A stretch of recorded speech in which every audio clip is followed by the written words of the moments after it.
A federal grand jury indicted the 28-year-old 5 months after his arrest. WJZ is live. Kelsey Kushner with his alleged plans involving a stolen U-Haul truck. Kelsey. Well, Vic, initially, Rondell Henry was facing one charge for driving a stolen vehicle across state lines. Now he's facing a terror charge, accused of planning an attack with ISIS.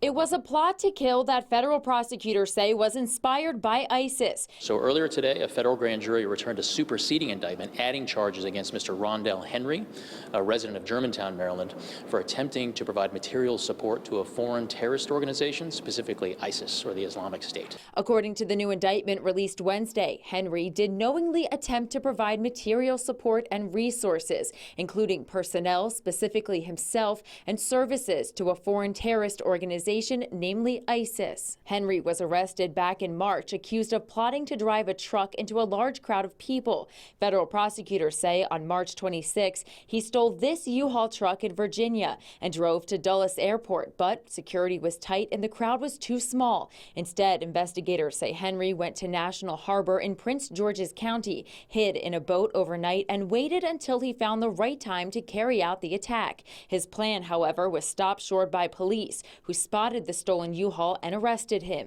Henry was charged with one count of driving a stolen vehicle across state lines. He pleaded not guilty to that back in April.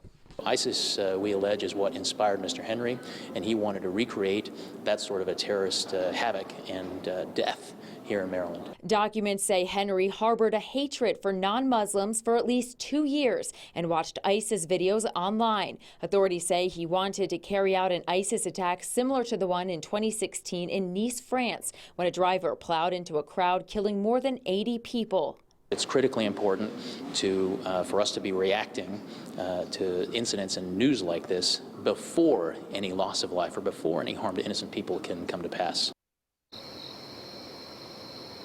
And if convicted of both charges, Henry faces up to 30 years in prison. Reporting live tonight, Kelsey Kushner for WJZ.